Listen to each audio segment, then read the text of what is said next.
Достар, ассалаумағалейкум, барлықтарыңызға сәлем. Біз Якутия мемлекетіндеміз.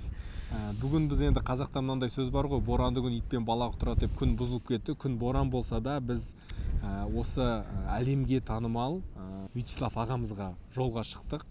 Яғни Инстаграм желісінде Панда Саха деген аккаунтпен танымал. Сондықтан біздерге бір сәттілік тілеп қойыңыздар. Да, мы сейчас находимся на реке Лена, ребят. Посмотрите, какая широкая река. Здесь едут КамАЗы, машины. Мы сейчас по этой реке едем к Панде Саха. Посмотрим вообще, есть ли он дома, нет ли его дома. Это была вот одна из причин нашего приезда в Якутию. Let's go с нами. Кеттік. Қазір сол жерге осындай алыс біздің мемлекеттен Саха Республикасына келгенімізді өзіміз сенбей тұрмыз. Сондықтан осындай эмоцияға толы бір қазір өзіміздің шығарылым болады арнайы. Сондықтан бізбен бірге болыңыздар. Достар, мына итті қарасаңыздар, мына Вячеслав ағамыздың иті. Осы керемет, мына біздің Афанасий бізді алып келген водитель ағамыз. Қазір кіреміз, тұра тұрыңыз. Жабасаңыз. Да? Не, кстати, кеттік. Первой нас встретила собака Вячеслава ага. Она нам с виду показалась очень грозной. Мы не стали выходить с машины, решили дождаться хозяина, но Афанасий ага, наш водитель, он бесстрашно вышел из машины и первым начал диалог с собакой. Как оказалось, она очень-очень милая. Калитка забора оказалась открытой, и мы решили постучаться домой. Второй, кто нас встретил, оказалось, это лошадка, хотя почему-то сначала мы подумали, что это пони. Мына жерде пони. Енді бізде де бар, пони бір таңғалатын емес, сондықтан шөп әкеліп қойыпты. Жалпы кеттік, мына жақта бір қарап шығайық. Дверь дома никто не открыл, и мы решили оставить небольшой презент и письмо Вячеславу ағай с большим приветом из Казахстана. Мына жерде біз бір Аяз атаға хат жазғандай болдық. Вячеслав ағамыз үйінде жоқ, яғни Инстаграмда өзінің салған болатын, басқа ауданға, яғни Улус дейді, бұл жақта Улусқа кеткен. Сондықтан өзіміздің кішігірім алып келген сыйлықтарымыз бар. Қазір сыйлықтарды көрсететін боламыз. Бірінші хатым жазып алайын. Оставив подарки, письмо и какую-либо надежду встретиться с Вячеславом ағай, мы вернулись в машину и начали планировать возвращение в город. Как вдруг Афанасий ағай говорит: «Ребят, там кто-то идет. Кажется, дверь открылась». Мы притихли, замерли. И тут у калитки выходит Панда Саха. Он, как и мы, был в шоке. Кто мы? Зачем приехали? К нему, оказывается, никто ранее так не приезжал. И нам стало так неудобно, что мы его побеспокоили, постучались домой. Но в итоге он оказался очень гостеприимным человеком. Простым, без понтов. В общем, максимально свой, родной. И знаете, это была одна из самых душевных встреч. Мына пейзаж сіздерге таныс па? Сіздерге осындай бір жұмбақ. Яғни қазір осындай бір... Мынау балық, шикі балық. Қарасаңыздар, дәмін көрге жатырмын. Бірінші рет, алғаш рет осындай балықты строганина деп аталады бұл жақта. Ал бісміллә. Кез келгенін алып дәмін көрейік. Как называется? Харюс деген балық. Бізде бар шығар, бірақ енді біз өзіміз қатты балықты қатты біліңкіремейміз, сондықтан сіздер төменде пікірлеріңіз жазып кетіңіздер. Бұл хариус балығы біздің елдің қай жақта бар? Мүмкін Батыс Қазақстандағы балық көп өсіретін біздің елді мекендерде бар шығар. Сондықтан пікір қалдырып кетіңіздер, жазыңыздар. Хариус деген балық, сондықтан шикіде осы бірінші жеп тұрған түрім. Шынымен бір табиғи дәм байқалады балықтан. Икраның да дәмі, балықтың да шынымен дәмін сездім. Мынау олень қазақшасы не еді бізде? Бұғы бізде мұрал. Ешқандай натуральный приправа жоқ, тұзбен ғана дәмін көреміз. Бісміллә. Керемет еді. Керемет дәмді. А вы тоже ели много раз? Да, конечно. Для нас это интересно. Да, для нас интересно, да, вкус. Вячеслав оказался очень гостеприимным человеком и поставил нам на стол разные блюда якутской кухни. Мы попробовали от рыбы до оленины. В общем, ребята, это просто кайф человек.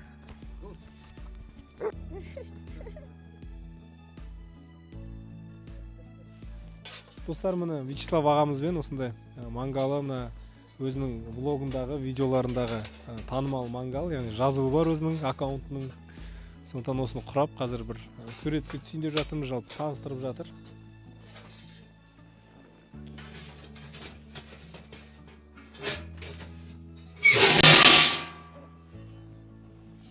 Яғни бүкіл барлық сіздер көріп жүрген тамақтың бәрі, шедеврлардың бары осы жерде түсіріледі. Мынау енді былайша айтсақ бір, біздше айтсақ бір отыратын жер, енді орысша айтсақ беседка дейміз.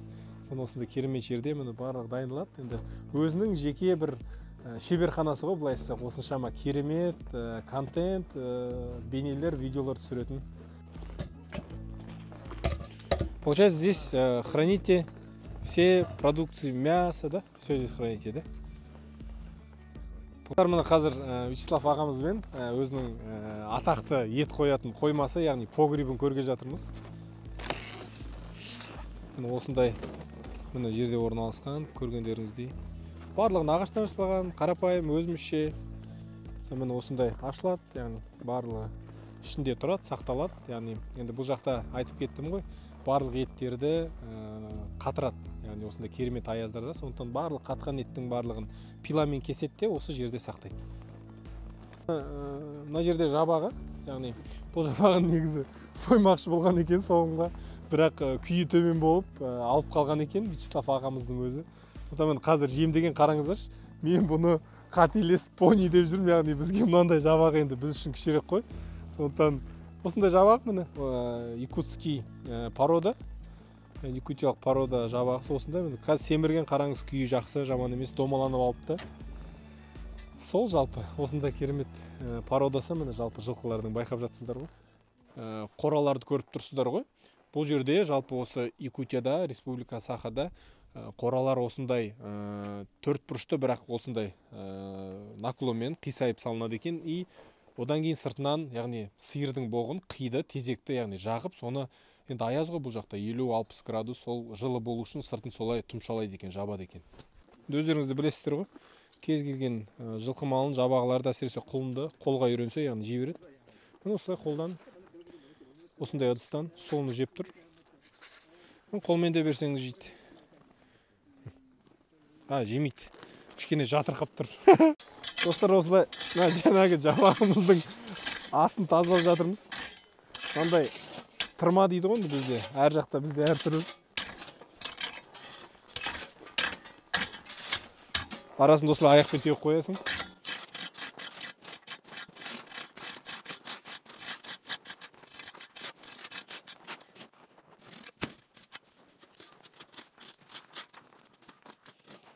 Ауылдың күйбең тіршілігі негізі әрбір қазаққа қызық деп ойлаймын.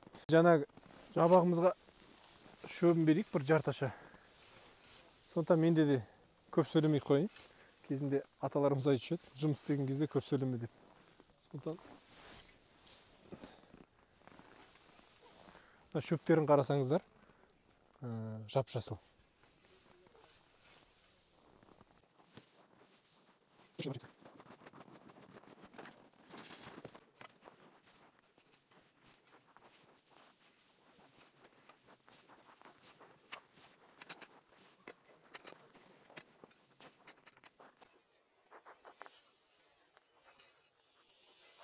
Достар, мынау сол влогта керемет атақты УАЗик. Мына жерден де серіктестер жазылған екен. Жалпы бұл УАЗды барлығын усиливать еткен, яғни барлығын мынандай көрдіңіздер ме, металмен қайтадан мынау бекітілген. Мына жердегі ішіндегі темірлерінен, кузовтан, яғни жыртылмайтындай темірлер. Енді өздеріңіз білесіздер ғой, темірлер жыртылып кетеді. Мына жерден барлығы күшейтілген, яғни осы жақтың климатына, жалпы жүк көтеретіндей. Енді мына жерде тағы байқасаңыздар, мына жерде батпақтарға батқан кезде, яғни мынандай домкрат, яғни астына тас тасымайсыздар, осындай өте ыңғайлы домкрат.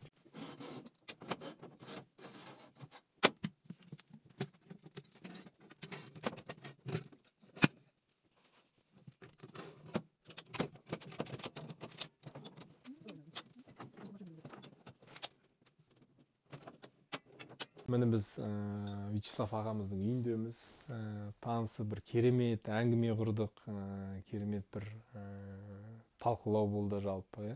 әңгімелестік, таныстық. Сондықтан сізге үлкен рахмет, жеңгемізге үлкен рахмет, керемет осындай дастарханға. Енді біз қазақ халқы жалпы қонақжай халық болғандықтан өзімізбен бірге шапанымызды ала келгенбіз. Сол шапанды жабуға рұқсат етіңіз сізге. Міне мынандай бірінші бас киіммен осындай керемет шапанымыздың жапсақ, мұны кигізсек. Енді мынандай шапанымыз. Мына енді эту одежду, это наша национальная одежда, то есть да, құрметті таким уважаемым людям дарят. Вот для нас это вот с Казахстана привезли лично для вас, потому что мы ваши подписчики, давно за вами наблюдаем. Вот так мы провели один день с одним из самых известных блогеров Якутии, который благодаря упорному труду, сплоченности и креативности своей семьи смог стать неким брендом якутской культуры. В обратном пути Буран усилился, но посмотрите, как же было магически красиво. И благодаря спокойному вождению дяди Афанасия и его плейлисту мы благополучно добрались до дома. А я хочу опять по крышам бегать, голубей гонять, дразнить Наташку, дергать за косу, на самокате мчаться по